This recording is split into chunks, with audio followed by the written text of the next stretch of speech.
you're a sky, 'cause you're a sky full of stars.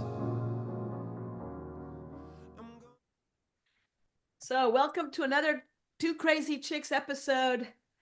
And boy, do we have a lot to talk about today, especially since Donald Trump, our president-elect, has made quite a few interesting observations, plans, comments You're in so Mar-a-Lago diplomatic. yesterday. So let's kick it right off. I think it's interesting the comments that he made. I think I'd like to start with Greenland because I think that Greenland is on everybody's mind right now. Right. As we know from the past, it's always been spoken about. Does the U.S. want to buy? Does the U.S. want to lease? Does the U.S. want to take over? Whatever, Greenland. It's been in discussions many times before in our history. And it seems now that, and I think Donald Trump also mentioned it when he was president the first time, I believe. Okay. So now it seems to be something really on his agenda. So I would like to ask you first, what are your thoughts? And then I will come back to my thoughts and then we can discuss. So Mitra, go ahead and start.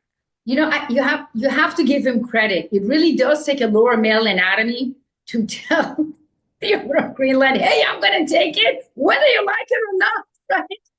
I'm going to take it. But, you know, unfortunately, it's not just what Mr. Trump said, it's how he said it, right? So the European Union is up in arms. The French and the Germans, I believe it was today, said, listen, bro, right? We may be a little bit weak, and we all member of NATO, but we're not going to let you go and take Greenland, right? Because it is strategically important for the United States, and the United States does have a military base there. But you really cannot come and tell the European Union or different members of European Union, I'm going to come and take over you. They are not in the mood, and partly because each of those nations are facing internal opposition to their current shall I say, system, right? They're not about to take anything from the United States. They're just fed up. So I think the president needs to just pull back and say, oh, I didn't mean it that way, but I believe the damage is a little bit done. I have a totally different take on it. First of all, it wasn't the European Union who was, quote unquote, up in arms or anything. It was member France states. And Germany. And France and Germany haven't got a pot to piss in at the moment. Piss on, yes. Piss in, whatever it's called. No, it's right. No, I said the same thing. So it's a vast country that's bigger than Alaska. Half of it is on ice, but with climate change, etc., you see already Greenland is turning green. And you see that it is a country of 65,000 people. That's like the amount of people that live in Bal Harbour.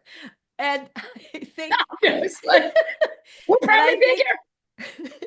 I think what's interesting is that it belongs at the moment to Denmark, and Denmark pays them $3 million a year to, quote unquote, take care of it. So let's just look at like what we're talking about before. Let's look at the world at large. Right. Now, my personal opinion is, why not Greenland? It'll piss off the Chinese. It will piss off the Russians. It will give America, as we just said, a huge advantage. If, like we said last week, China is about to, at some point this year, take Taiwan, it would certainly benefit America. But I think what you were talking about is Europe. And that's right.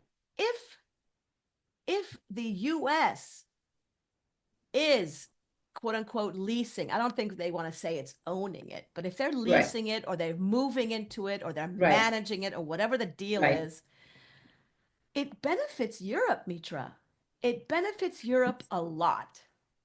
I don't know about that. I'm going to put you back because, first of all, you could say it's an independent country in some ways. You can't just go in and say, I want you, I'm going to take you. That's it because I'm the U.S. I think the French foreign minister said it best today when he says, I think there's an impression now that it's the survival of the fittest. And that is what's happening to the Western Eurocentric system, that you have the strongest saying, I want this, and the others have to do something. So, and what I meant by European Union, yes, the French and the Germans are the top ones, but there are many smaller nations within European Union saying, you just can't come in and say, I'm going to take Greenland. They're in many ways, they're an independent country, they have their system, and they're like, we don't want you. Yes, but it belongs to somebody else. You can't be a bully and take it. And so you could try, but I don't think we have the economic, the military, or even the political will to take that right now. Let's be honest, right now, there are 194, 198 nations, whatever, nations in the world. The significant majority do not have a positive view of the United States, whether it's because of Gaza, whether it's because of Middle East. So basically, we are as popular as a ham hock in a bat mitzvah, right? We're unpopular. And they're not going to sit there and say, oh, yeah, come on in. You can take me. You know what I'm saying? So I don't think it's going to work. But I think the president... Let me pull you back now. Let me pull you back because you made an interesting point. Your point was that America doesn't have the wherewithal to take over Greenland. And that's what I said. I said, manage it and lease it. I don't agree that we go in. Right. But you made a point just now and you said, well, you just can't go in and take something. Hello. What's happening in Israel and Palestine? What's happening in Russia, Ukraine? What's happening? I mean, everybody seems to be at the moment coming in and saying, I want that. I'm going to take that. And I think you're right. I think that Donald Trump used the wrong verbiage because I don't think you can come in and take it. But I think looking ahead, a deal can be made, whereas America and Europe and the European Union can benefit from America, quote unquote, managing Greenland, whatever that means. Now, you know already Donald Trump Jr. just flew over there. You know they're already yes, I know. They're already starting, Mitra. Be honest, they're already kicking it off without. I understand. Listen, I get that, but I'm going to tell you something. All of this we laugh, but it tells you that the world order that was defined by the Eurocentric Western system for 5 centuries is being torn down. They are being torn down. And so what you have now is the non-Eurocentric world, and the smaller powers are saying, you set up rules of definition of how we should act, how we should behave, what we should see, what we not see, because the Eurocentric Western system was the best. Now you are coming in and you're saying the survival of the fittest, the hell with everybody else. So what's going to happen now is that the other nations who are not part of this non-Eurocentric, were not part of the Eurocentric world, are saying, okay, since you're not going to recognize your rules, you're not going to recognize order, you're going to be a bully, let's come out. Let's come out with a whole set of rules. And you're going to think I'm crazy, and you are going to think I'm loony. But I think the biggest benefactors of President Trump's comment, on President Trump's behavior, are number one, China, right? And believe it or not, even Iran at the moment, because the Iranians have within their system those who want to talk to the West. And this is the West for them. And so even some European nations, whether it was France, whether it was Germany, whether it was, I believe, Greece, saying, okay, I think this has gone way too far. And so you have China now going to those countries, be Africa, be in Asia, Latin America, saying, you see, this is why you want us. We're not going to say we're going to come and take you whether you like it or not. We're not going to break our own rules. So I think people need to understand when the president of the United States makes these comments, the ramifications are beyond United States and Europe. All right. And it could work beautifully into your adversary's hands. Let me comment to that because I think it's totally the opposite. Okay. Because this is what I think. I mean, this is why of course we disagree. We disagree. Exactly. We disagree to agree in a way. I think you're right. And that's why I said you cannot come in and take it. Right. I think that there will be deals made. That's why I think Donald Trump Jr. is already there planning stuff. Number two, I think if you look at China and Africa, yes, they're there. They own it. Their people are in debt to China. So it's not the same. I'm not Right. comparing it apples and pears or whatever, but I'm just saying if you are being quote unquote taken over anyway by a country that is, raping and pillaging and taking all your minerals and whatever else and keeping over 1 million people in concentration camps, what is the difference? So Wait a minute, go back. I'm talking about the Uyghurs in China. Right, but first of all, Uyghurs are part of China. Second of all, that's not to do with Africa. They're Muslims that are being taken, that are being held in camps. Okay, where do you see concentrate? Okay, I'm going to pull you back because we're getting off the topic. No, but let me just finish my point, because you said, I'll be done in a second. You said that, if America is the bully doing this. Well, I'm saying my point of view is, and I said agreement that you cannot just take over, but agreement that there are ways to quote unquote manage a country like China is managing Africa at the moment, and taking all their minerals, et cetera, et cetera. What benefit do the Africans have? Nothing. So, but that's not true. Yes, I'm sorry. No, go ahead. Okay. Yes. Well, they promised to build a railroad so that they can transport stuff, but then they put them in debt. I mean, look at any African nation, Mitra, where the Chinese are developing. I've been there. But you missed the point. Pardon me? No, doesn't matter what you see. The colonization of Africa and Asia was brutal. The Chinese are not changing your religion, your culture, your language like they did in North Africa or Central Africa. What the Chinese are telling you is, bro, I'm here for business. I'm not changing your religion. I'm not changing your culture. I'm not changing nothing. Now, this is what I have, and I can work with you. That is a big difference. They cannot work with you. That is false, and that's okay. That is what they have. Well, so far they have done that. You don't see what they're actually doing there, because they are taking over. They are indebting, making the countries totally in debt to them. They don't hire any African workers. They bring only their Chinese workers. So what happens is that these countries, literally, whether you like it or not, are indebted up to their eyeballs to China.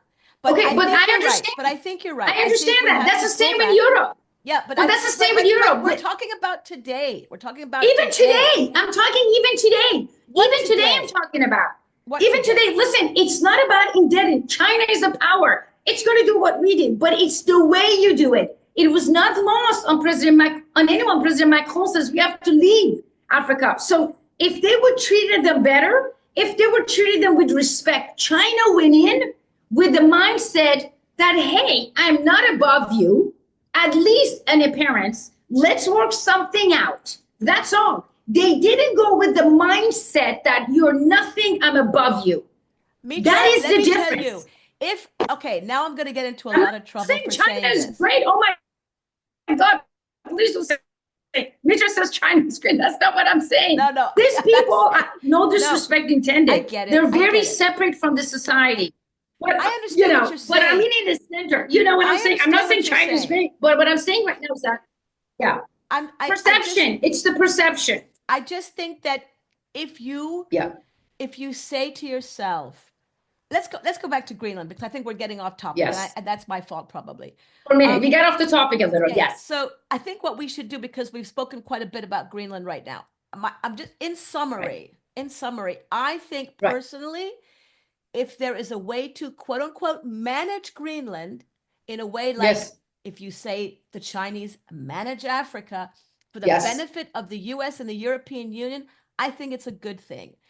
At the moment, I think that you're absolutely right. You cannot come in and be a bully and say, I'm going to take you over regardless of whatever. I think that's just Trump talk. I think that, and I think by now, certainly the leaders of the world should know that's just Trump talk. I think. I do. You do, but you're an American here. Question. Let's move on to another comment that he made, and he said, another in that respect and in that type of voice, he said, yes, if the hostages aren't released on the day I take the presidency or whatever he said, all hell will break loose. Right. So, and what did they say? They said all hell is already broken loose. What are you going to do? Come to Middle East? Come in. Come in. What do you think? This is Trump, man. Exactly, but that's what I'm trying to say. Sucks. But that's what I'm trying to say. It already sucks.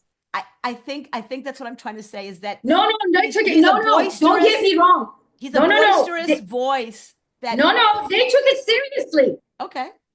No, the Iranians, the Russians, they took it seriously. They're not going to be BSing. They're not doing that. They want, again, we're going to go back. They want the United States to go in, but I'm going to pull you back to Greenland before we move on. Yeah. If it's what you say, I think if President Trump goes in and says, look, we need to expand our influence. We are the Western system. We are threatened by non-Eurocentric Western system. Allow me to expand, and we could share in the pie. If you ask nicely, if you raise your hand, okay, I think they will do that. We are all in the same boat. But if you go in as a bully, hey, you got to give it to me, they will say no because of their own population. Now, again, let's see what happens with the election in Germany. Let's see what happens in Austria. Right. Let's see how long this foreign minister will stay. What is this, number 4 in a year? Right. So, right. Absolutely right. Let's just see what happens in a month. Absolutely. US will be involved. So I agree with you. I agree with you. And I think we can both agree that being on the bully pulpit is not going to get you. Not going to work. It's too late for that. Anything. Yeah. I think, and that's why I think in a way that Don Jr. is there now, kind of like, checking things out because remember, it's the art of the deal. So that's. Well, I mean, I tell you what, he can call us up and we'll go. We'll go to Greenland. I need a vacation. Exactly. But okay, so let's watch this space for Greenland. You could open up the first pickleball. I find it totally interesting. And I think that it with 65,000 people on there that are just getting $3 million from the Danish government, I think that America has a good chance to tell the Inuits, hey, here comes a Starbucks and here comes a McDonald's. If I was the president, I would make a deal. I wouldn't pay $3 million. Look at all the money you, excuse my language, pissing away in a military conflict with Israel or to Ukraine. Here's what I do. If you let me, if Lisa to me like China did for 20 years, and I will give you every year I will give you about $200 million a year, $250,000 a year. That's a penny for us. And we share a piece of the pie. Believe me, I think you will have people from Greenland, their ancestors. But not only that, I think you're right, because I think that we can also work together with Denmark because absolutely. And one thing we didn't touch on, and I think that's something that's besides the minerals, etc. I think it's the security issue. Because absolutely. If you can say, look, we will guard the borders from oncoming adversaries, whoever they may be or whatever. Exactly. That's a big plus. So let's see. So. And I think you're right, because I mean, you have all these bases in Germany and France and Greece and this and that. Forget it. Move it. Close them up. Right. Close a lot of them up and say, listen, I'll give you, whatever, $3 million a year. I give you $200 million a year. And whatever I get, we can take you 25% you, and we share. We do all the work. 20% you, 75% you. We give everything you want. We give you Starbucks, we give you McDonald's, we give you Dunkin' Donuts. You could use your coupon.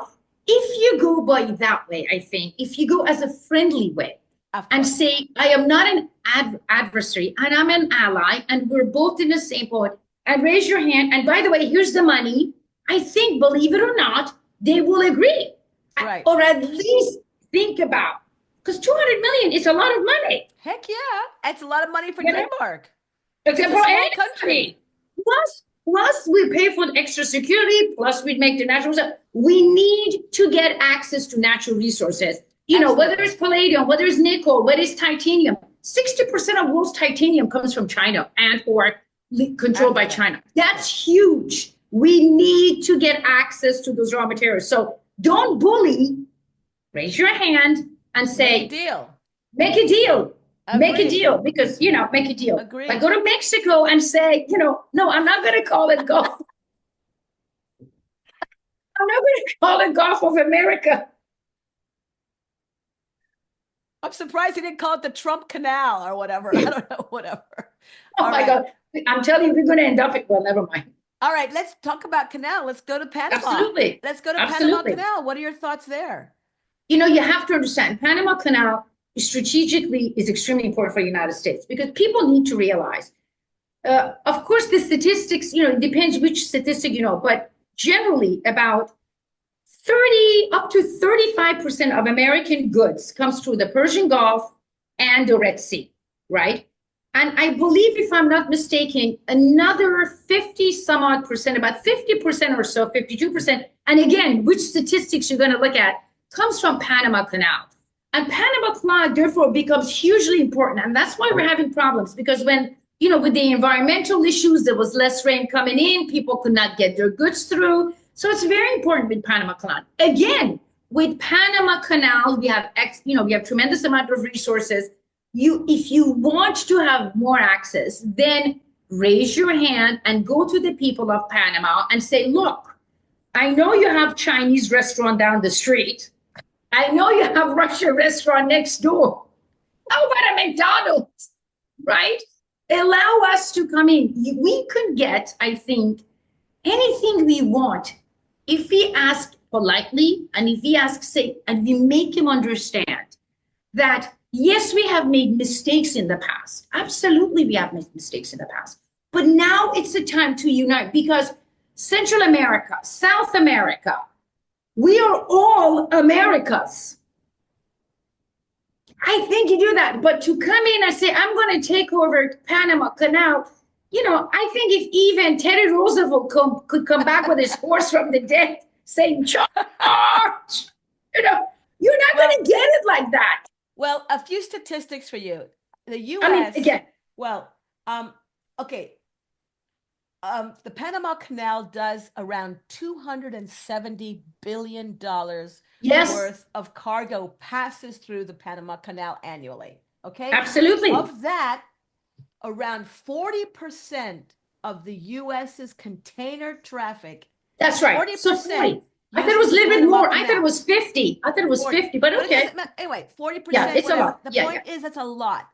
It's a lot. So my question is exactly what you said. Why piss off the Panamanians?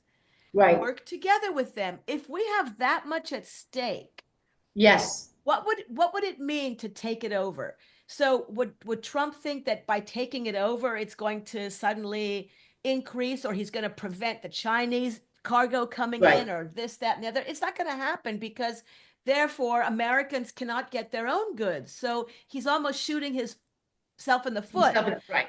So I think going back to what Mr. Trump was saying regarding Greenland and Panama Canal, make a deal. You're supposedly the guy who wrote the book, The Art of the Deal. Therefore, get down when you become the president, sit down with the people of Denmark, sit down with the people of Greenland, sit down with the Panamanians, and make a deal.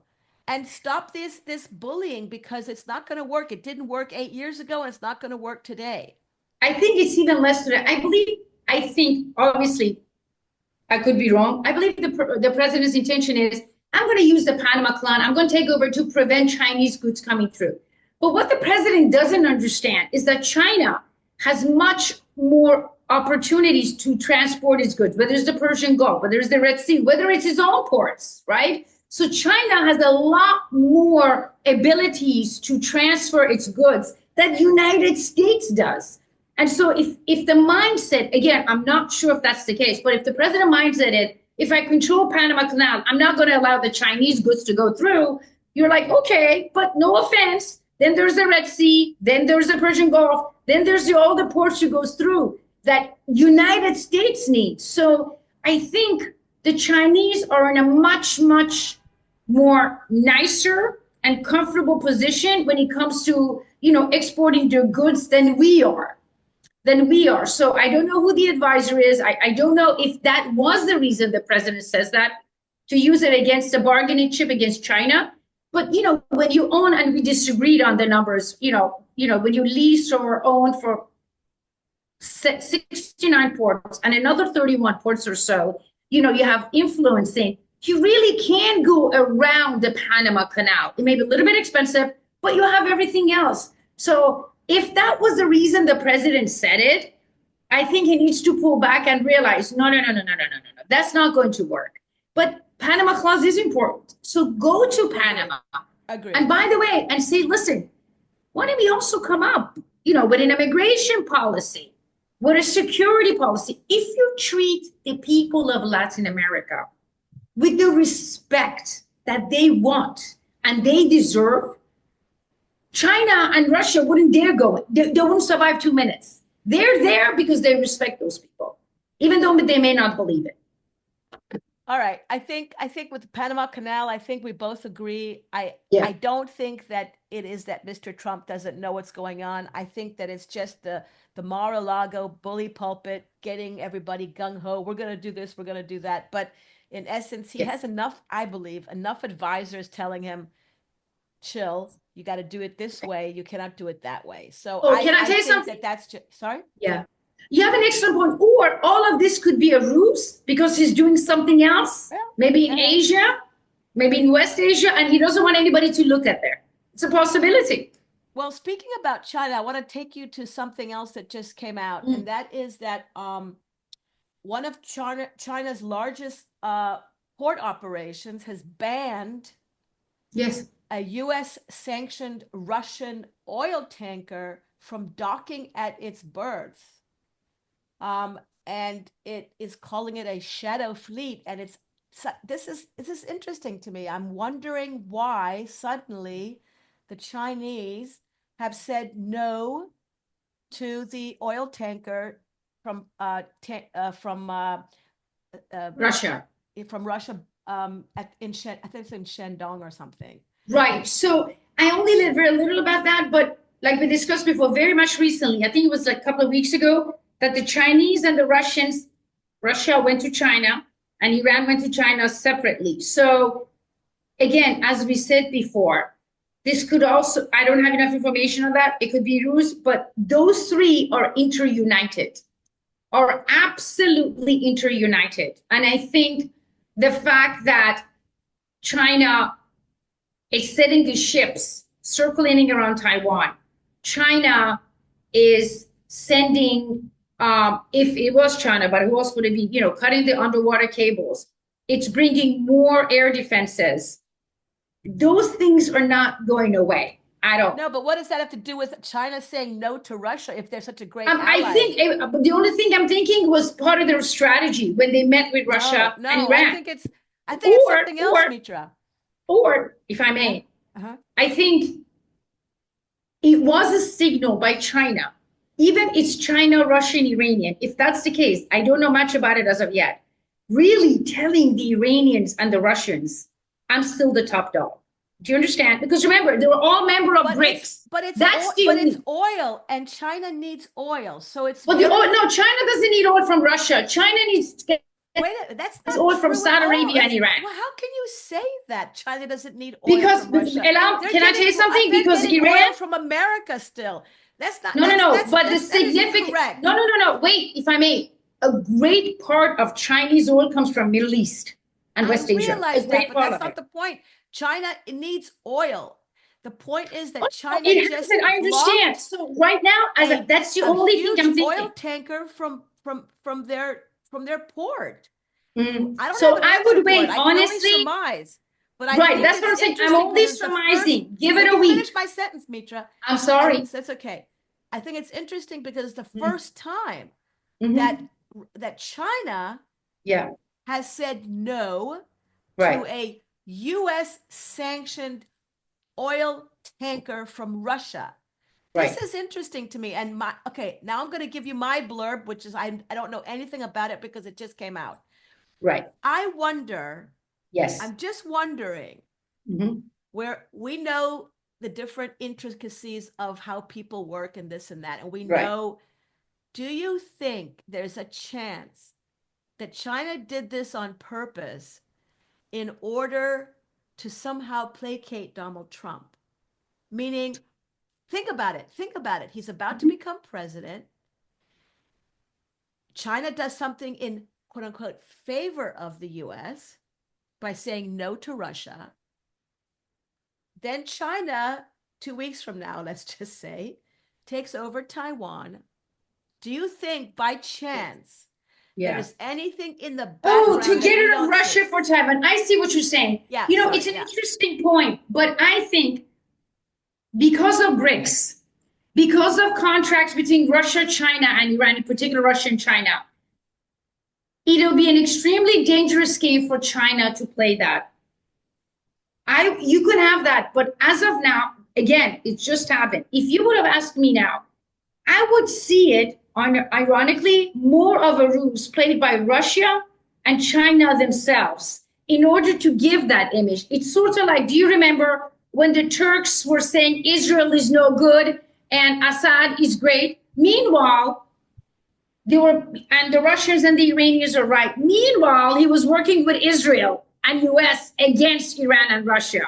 So I wonder if this is just that ruse. It's too soon. It's too soon right now. It's too soon. It's way too soon. It but just you have to admit it's way too soon. interesting. It's interesting because it's the first Absolutely. time, and I do wonder. My personal view is at the moment, I don't know enough about it, but my personal view is that China is playing goody two shoes with the US right now. Let's see. I don't necessarily believe that because China at the moment doesn't need to. In other words, China doesn't look for war. They don't look for war. They don't like war. They want economic. They bring up all of their stuff, so they don't go to war, so you are afraid.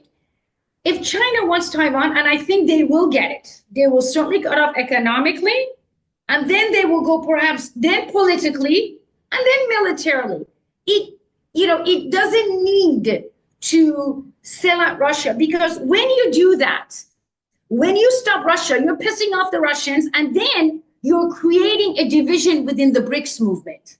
It's, Brazil, Russia, India, China, and South Africa. I realize that, but I think that is something that's very interesting because it's the first time it happened. Right, but you know what? It's not really the first time Russia has stopped China. China has stopped Russia. It's not the first time. Yes, it's absolutely not the first time. So you need to just pull back. A U.S. sanctioned oil tanker. Right. Yes. Actually, anyway. I believe I don't think that's the first time. It's not the first time, but it's too soon. It's too soon. It's way too soon. I think we're just surmising. I think it's way too soon. Give it a week.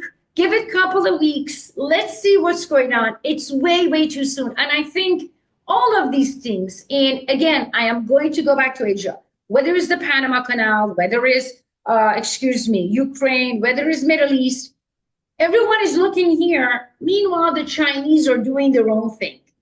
The Chinese are having a lot of issues right now. So I don't think, and that's why I think, but we can discuss China another time, but I think that China is another thing. Yeah, exactly. It's too soon. Okay. Let's just give it a little chance. Let's give it a chance. Let's revisit that because that's interesting to me.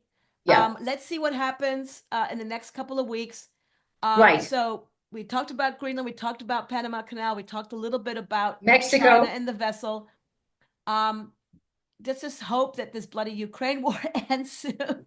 And let's see what happens. I think they just found another hostage. The Israelis just found another hostage. They just got another hostage out. So let's see what happens with Israel. Right. I don't think this was ever about the hostages. I don't think anybody believes. So just, move on from there. Talking about they just found a hostage is what I'm saying. The Israelis. Yes, I understand what you're saying. I think for me right now, it is extremely chaotic, turbulent times. I think the president is under the assumption that I'm going to yell and scream so people are afraid and they give me whatever they want. It doesn't work that way. It's beyond that now.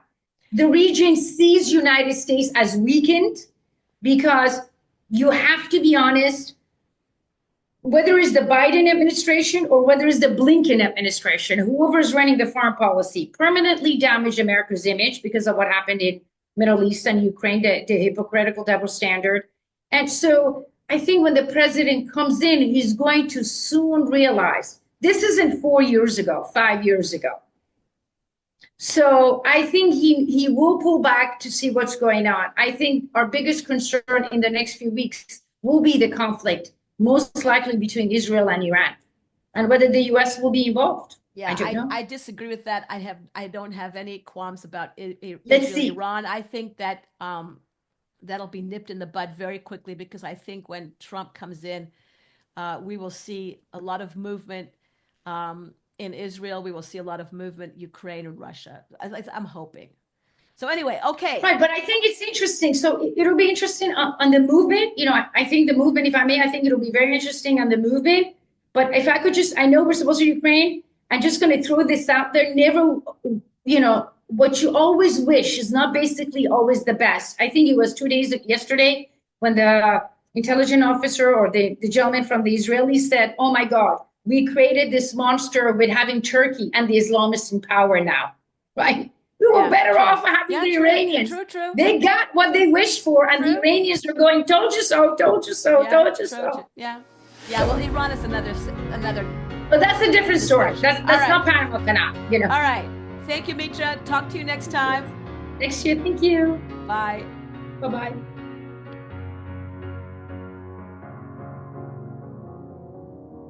'Cause you're a sky